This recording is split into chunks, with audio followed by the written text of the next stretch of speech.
everyone, so today I wanted to do a video about my biggest secrets. Now this topic came up when I was at lunch with my friends and we were talking about like questions we like to ask guys, like to get to know them, and I said that I always like to ask if they have sisters because typically I feel like a guy that has a sister understands girls a little bit better. Not all the time though. And my friend said she actually likes to ask like, what's your biggest secret? Of course with this question she's asking like a very playful, flirty manner, but she gets very interesting answers. So I thought I would share with you guys my 3 biggest secrets. And of course after this video they will no longer be secrets, but oh well, you know, it's just gonna be between you and I. So the first one is pretty funny. So just for a little bit of background history on this, I grew up on a really big cliff. It was like a cliff overlooking the lake and our house was on a very big hill. So I never learned how to ride a bike. That was just something I never learned, and it really wasn't something we ever did because we lived on this huge hill. So fast forward to a bunch of years later, and I actually was flown out to New York City with 17 magazine to do a video shoot, which was really cool because first of all it was the first like video shoot I'd ever done. I'd worked with 17 magazine before and I did shoots like in their actual magazine, but they were always just like photo shoots. It was never actually video and me doing anything like, you know, too crazy. I was kind of just standing there showing makeup or hairstyles and that kind of thing. So this video shoot was going to be really like interactive. I was actually going to be going to like 10 different locations in New York City, and for each one I would have like a different outfit that kind of corresponded with what I was doing in the city. So I was super excited. They flew me out there. I got out there. I remember there were like so many people working on set with me, and you know, they picked out all my outfits for every look. They changed my hair and makeup up a little bit, and it was just so like, I don't know, I felt so blessed and grateful to be in that position and to be able to do that.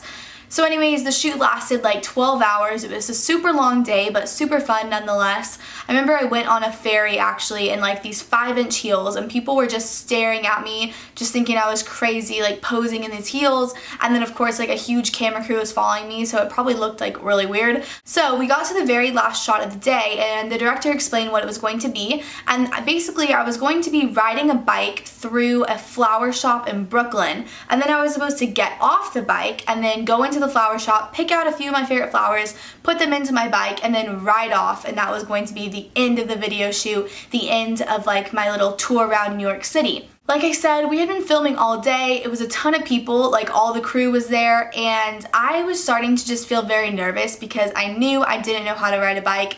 I thought, you know, maybe I could like just wing it. I probably could just do it maybe, but at the same time, I'm in like these 4-inch heels. I have on like these really nice fancy clothes that I don't want to rip or ruin or like fall off the bike and create a big scene. All these people are waiting for me, and as I said, it was fun. I knew it was the end of the day and like people were, you know, starting to get tired, wanting to wrap up the shoot. So I was just getting really nervous, and I'm a very timid, shy person. I don't like conflict. I avoid conflict always. If I can avoid it, I will. So it took a lot for me to go up to the director, tap her on the shoulder, and be like, can I talk to you for a second? And she's like, yeah, sure, what's up? Like, are you ready to go? And I was like, well, you see, the thing is, I don't know how to ride a bike. And I think at first she thought I was joking, honestly, because she like looked at me for a second, and she kind of was quiet and kind of looked around. She's like, what? And I'm like, yeah, like I actually never learned how to ride a bike, so I don't think I can do it. And she was like, oh wow. And I think at this point other people kind of overheard. So like the makeup artist walked over, the hairstylist, the actual clothing stylist, the production guy, the guy that brought the bike over walked over. And it just was kind of a little bit of a big scene of all these people being like, you don't know how to ride a bike? Like, that's so bizarre. But it actually ended up turning out okay. They let me just walk the bike through the little market, and then I had all the flowers in it, and that was the end of the video. So I will go ahead and link the video for you guys below if you want to check it out. It was a few years ago, but it was really cool, and I think it turned out pretty cute as well.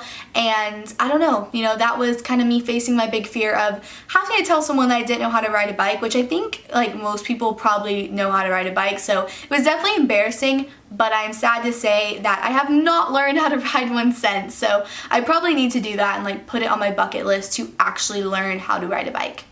So this second story happened a few years ago again, and this was back when Facebook chat was like a really big thing. Everyone would always go on there and use that. I don't think people do it as much anymore, but this was with my first serious boyfriend. I'm sure you guys know him, but no need to comment about him because this isn't really about him. It's more about me, I guess. And I don't know, it's just kind of an interesting story. So anyways, he would always come over to my house and we would like watch movies, go in the hot tub, whatever, hang out. And then he was very into like technology and stuff, so he would always be on my laptop like looking stuff up. And one day I realized that he had accidentally kept himself logged into his Facebook account. Now, I kid you not, I crossed my heart that I honestly was about to log him out of his account when a message popped up. And like I said, when Facebook chat was a thing, like the little message would kind of pop up and you kind of see like half of the message.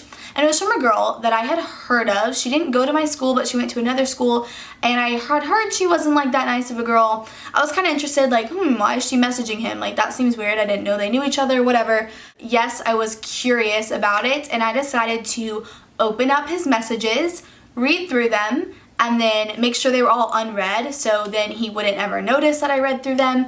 And I did this for honestly about 6 months, and yes, I did find that he was messaging a lot of girls that were older than me, younger than me, the girls that went to school with me, girls that went to other schools, just all this stuff. And I don't know, they were definitely messages I don't think someone should have been sending that had a girlfriend, but at the same time, I didn't know how to bring it up to him because I felt like I did something really bad too by going through his messages, breaching his privacy. And I would be upset if someone did that to me as well. Not to say what he was doing was right, but I just felt uncomfortable about how to bring that up. Now, later on, actually in our relationship, he did like officially cheat on me, and that was a very like known thing. Other people saw it, were involved, all that kind of stuff. So, we did end up breaking up eventually anyways, and it had nothing to do with the Facebook messages. But I did keep that a secret from him, and I honestly never told him that. Like, I knew for a few months that he was kind of being a bad boyfriend. So, I mean, if he happens to somehow see this video, which I don't think he will, but yeah, if he does, I definitely did go through his Facebook messages and read them for about 6 months. And I saw everything that he was writing. But like I said, I really don't think you should do that. Honestly, if you're starting to feel uncomfortable with someone or you feel like there's something up, trust that intuition and that gut feeling, because in my opinion, where there's smoke, there's fire. And if you feel like that for a reason, something's not right in your relationship, because you never should feel like you have to go like behind the person's back and like investigate and stuff. And even if you do find something, you have to then think about, are you going to be okay with like bringing it up to the person that like the way you found it was by going behind their back and like snooping through their stuff? I mean, that's also going to be an uncomfortable conversation to have. So in my opinion, if you start to feel like something's off, just be honest and upfront with your boyfriend or girlfriend, and I don't think you should resort to going through their stuff. Like I said, this was a while ago. I was younger. I feel like I've matured since then, but it was a big secret. I never told him or really anyone that I ever did that. And my last secret is a funny one, and this actually happened a little while ago. So I used to have an apartment on campus, and this was the last day of school. And if on a college campus, like the last day of school is crazy. Everyone's so happy, excited for summer, ready to just be done with school. And I'm not condoning teen partying, teen drinking, any of that stuff. Although I do have pictures that go along with this story that kind of illustrate just how crazy it was. So I was going to be moving out of my campus apartment the next morning at 8 a.m. with my dad. And if you've ever moved out of a campus apartment, especially like the day after school ends, it's super crazy and crowded. Like everyone's trying to move out. The elevators are super crowded.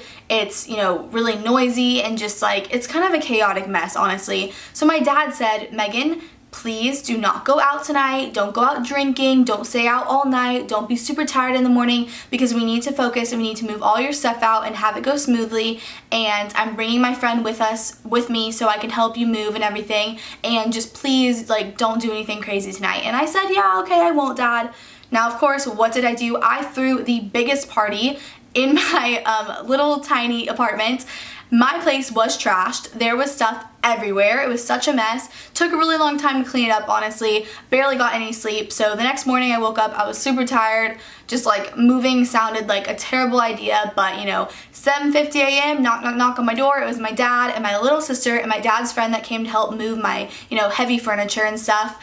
And we started moving. Everything was going smoothly. I felt awful, of course, because it was super early and I was like, did not want to be doing that, but whatever. We got to my bedroom and they picked up my mattress like off the box spring, and under my mattress was a used condom. Gross, I know. It wasn't even the wrapper, like it was the actual condom, so that's even disgusting, more disgusting, I guess. So my little sister was like, oh my gosh, what's that? And she pointed at it and she almost like started to pick it up, and my dad was like, do not touch that. And he looked at me and he looked at his friend and it was quiet, and I looked at them and I was like, that's not mine. And my dad was like, we will talk about this later. And that's all he said. And I kept saying, I was like, I promise, like, that's not mine. I swear it's not mine. And he just didn't say anything else to me. So the rest of the time that we were packing up my apartment, it was really awkward, really silent and quiet, and pretty much like no talking, honestly. My little sister was still like, what is it? I don't understand. And like, of course he didn't tell her what it was. I didn't tell her either. And little did he know that actually the night before I had this huge party, and one of my best friends has this boyfriend that she's very on and off with. They honestly fight and break up a lot. So I do remember at one point in the night, they went into my bedroom, and I figured they were probably having an argument at this party. They wanted a place to like go talk and be private and whatever. Now, I did not know that a condom was going to be left under my bed like that. And I never told on her. I never told my dad it was her, but it definitely was her. And I don't know. He never found out that I had the party, I guess, until now, if he happens to watch this video. I'd say the party was worth it. It was super fun, but that was definitely a very awkward scenario where, like, I didn't do anything wrong. Well, besides having the party, of course, and so I didn't know how to, like, explain that to him. Like, you know, either way I was gonna get in trouble. Number one, he thinks I have this, like, condom under my bed, or I have to explain that I had this huge party when he told me not to. So I don't know. But the funny thing is, my dad actually never brought it up. Like, he said he was going to talk to me about it. He just never did. So I don't know if he was, you know, uncomfortable or he felt awkward about it, but he never brought it up again. So that was that. But so those are all my crazy secrets. I hope you guys enjoyed this video. I'll see you next time and have a great night. Bye.